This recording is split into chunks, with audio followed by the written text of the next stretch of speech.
É comum ouvir vários membros das comunidades religiosas dizer a seguinte palavra: Deus me escolheu para ser seu filho, seu servo e ir para o céu. É aqueles pobres coitados, os moradores de rua, ou as pessoas que estão na zoeira, na bagunça, o predestinou para o fogo do inferno eterno. Seria justo os religiosos pensar dessa forma? Raciocine. Se o grande arquiteto do universo, do macro ao micro, do universo, as suas criações, ao bode de rins encontrado nos quarks, chamado partículas de Deus, um nome bem apropriado, o grande eterno Yehová, escolher alguns para ser seus servos, seus parceiros, conforme elencos religiosos, para ir para o céu, para ficar de boa lá, só cantando, sem fazer nada. E há milhares de pessoas não escolheram, tais como pessoas apartadas de Deus, segundo eles, fica na zoeira, os moradores de rua. Os religiosos elencam que essas pessoas não seriam salvas, está condenado, está predestinado para uma punição no suposto inferno. Ninguém merece um raciocínio desse. É óbvio, se o grande arquiteto do universo, junto com seu parceiro, o Messias e Machia, o mesmo Jesus em português, se escolhesse milhares para ser seus servos, seus parceiros, e milhares não escolhesse, ele não estaria sendo parcial? Mostrando favoritismos a um grupo e a outro não? Exatamente. Acontece que, na época do Jesus, o Messias e Machia para cá, um apóstolo disse: o Eterno não é parcial, ele é imparcial. Ou seja, Deus dá a mesma oportunidade para todos os humanos. Porque desde quando nós éramos crianças, nos nossos ouvidos chegaram o nome de vários deuses. Deus egípcio, Deus inca, Deus maia, Deus astecas. Chegaram o nome de vários deuses nos nossos ouvidos e de seus feitos. Porém, no nome desses deuses, tinha um Deus diferenciado. Tinha um Deus, quando nós ouvimos o nome dele, nós assim, milhares de humanos nesse planeta, nem todos, quando ouviu o nome desse grande Deus, chamado Yehová, e o seu parceiro, o Messias e Machia, então o DNA de milhões de seres humanos se identificou com o nome desse Deus. Por quê? Incrível que pareça, cientificamente, a assinatura desse grande Deus, Yehová, está no nosso DNA. Que anos atrás, uma comunidade científica descobriu a sequência numérica no sangue e no DNA do humano. Que é uma sequência numérica que repete vez após vez. Que é 5, 6, 5, 10. E traduzido do hebraico, deu os tetagrama. Yud, Re, Vav, Re. O tetagrama era o nome do Eterno. Assim como Leonardo da Vinci deixou sua assinatura nos quadros, um dos quadros mais importantes conhecidos desse planeta, o quadro da Mona Lisa, por exemplo, o Eterno certamente deixou a sua assinatura no DNA da humanidade. Então, milhares de humanos, quando ouviu o nome do Eterno, se identificou. Tecnicamente, não foi o Eterno que escolheu os humanos para ser seus servos, os humanos da classe da grande multidão.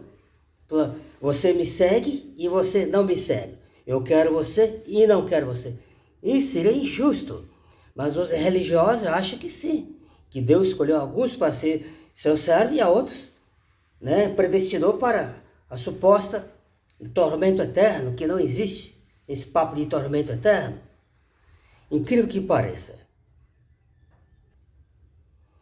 E uma prova fidedigna que nós, de certa forma, nós que escolhemos o nosso Deus, a quem prestamos os nossos rogos, nossa devoção piedosa. Exatamente. Embora que o grande arquiteto não está escolhendo as pessoas diretamente, mas apenas está os convidando por meio dos seus mensageiros, para que eles queiram ou não ser seus parceiros por livre e espontânea vontade. Vem cá, seja meu servo. Ah, você eu não quero, conforme pensam os religiosos. Mano, isso é irrelevante o raciocínio desse. para provar que nós que o escolhemos, o Deus a quem queremos prestar a nossa devoção exclusiva, né? O nome desse Deus tem chegado aos nossos ouvidos. E um se destacou, foi o que eu acabei de falar, que é o grande arquiteto Jeová, junto com seu parceiro, o Messias Mashiach Jesus. Ele apenas nos convida. O Eterno tem milhares de ministros em todo o planeta, em todo o canto, divulgando as suas mensagens, seus feitos, tanto nas redes sociais como presencial, de dia, de noite, a qualquer momento, de todas as formas. O Eterno está os convidando.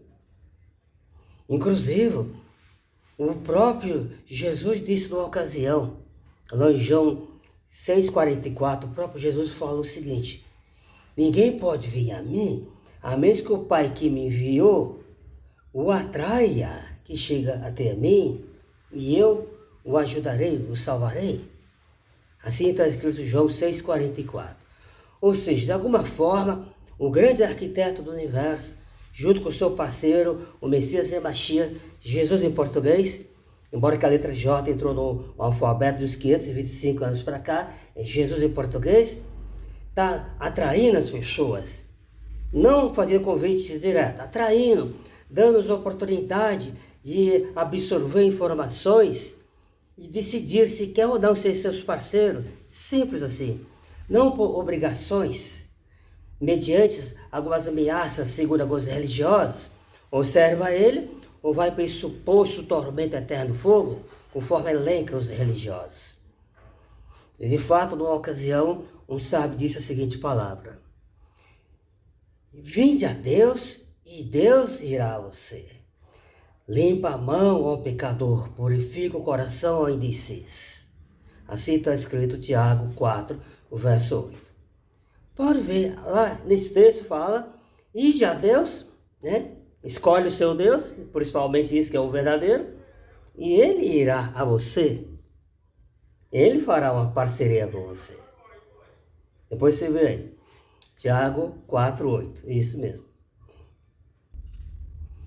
E visto que o grande arquiteto nos deu o livre-arbítrio, nos deu as informações, nos deu os convites de querermos ou não sermos seus parceiros. Sempre assim. Ele não predestinou para ninguém ser salvo e a outros não ser salvo. Isso não predestinou que, conforme eu disse no vídeo anterior aqui nesse mesmo canal, se Deus predestinasse alguns para ser salvos, ser seus parceiros, e a outros não, Deus seria injusto, correto? Então Deus deu o livre-arbítrio, não predestinou. Porque predestinar é sinônimo de programar para executar uma tarefa, tais como programar um robô tecnológico para executar uma tarefa. Simples assim. Porque a predestinação e o livre-arbítrio, os dois não se andam juntos.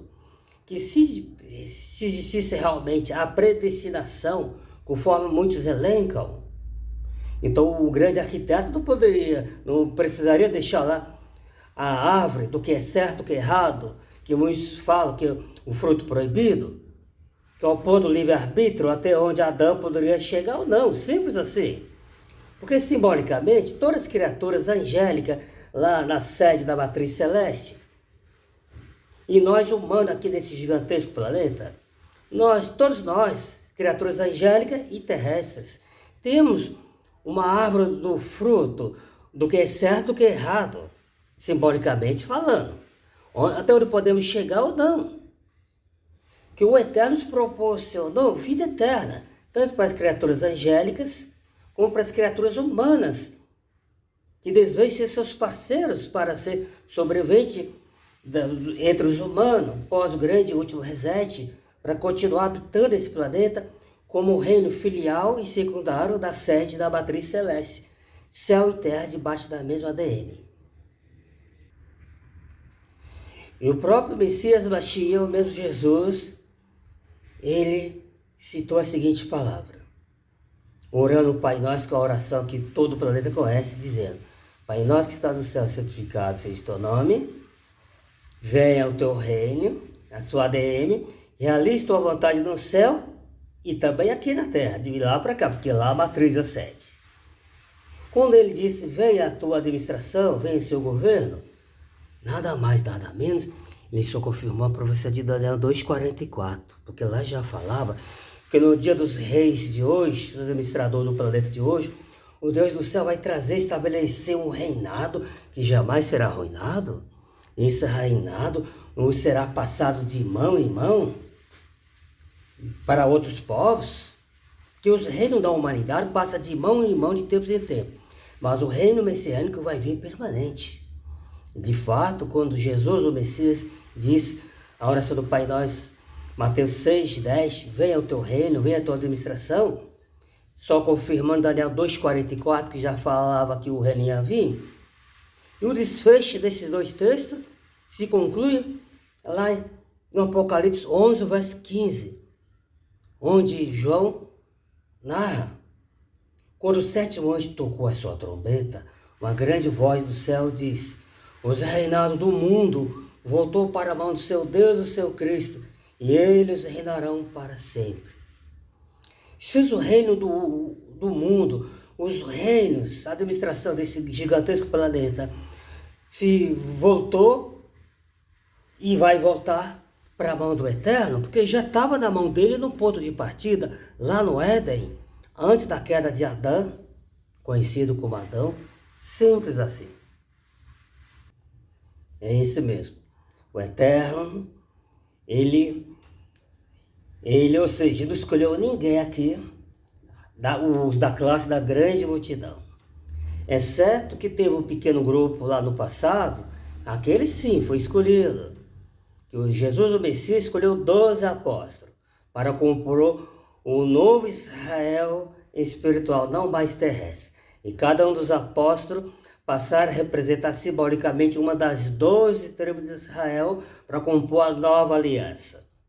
Porque se as 12 tribos de Israel, outrora, tivessem mantido íntegro seu pacto, sua aliança com o grande arquiteto de Jeová, exceto, ou seja, com certeza o Criador não precisaria escolher 12 apóstolos. Jesus, o Messias, não precisaria escolher 12 apóstolos. Bem simples. Então o Eterno, desde aquele primeiro tempo lá, do primeiro século, ele convidou essa classe. Aí se escolhida a dedo. Pedro, segue-me. Tiago, segue-me. Mas agora, no tempo do fim, ele está apenas convidando as pessoas para ser seus parceiros, com milhares de ministros e todas as comunidades do planeta, em todos os países, territórios e províncias. Convidando as pessoas para ser seus parceiros, porque de certa forma o Eterno incumbiu cada ser humano como se eles fossem micros deuses das suas atitudes e ações, de querer ser ou não parceiro do Eterno. Ademais, os 4 pilares primordiais que o grande arquiteto Jeová tem, que é amor, justiça, sabedoria e poder, esses mesmos pilares ele incumbiu a nós humanos, de uma maneira bem micro. Nós temos as mesmas qualidades, nós temos amor, justiça, sabedoria e poder. Poder de ir, de ver, de construir, de reformar, de manipular uma planta, pegar 2 espécimes de planta, fazer um enxertinho, uma porquia e criar uma nova espécime de frutas nesse planeta, como parceiro dele. Poder nesse sentido. Então é isso mesmo. O Eterno está convidando as pessoas para ser os seus parceiros e candidato à sobrevivência para ser um humano eterno nesse planeta. Eterno sim, imortais não. Mas como assim?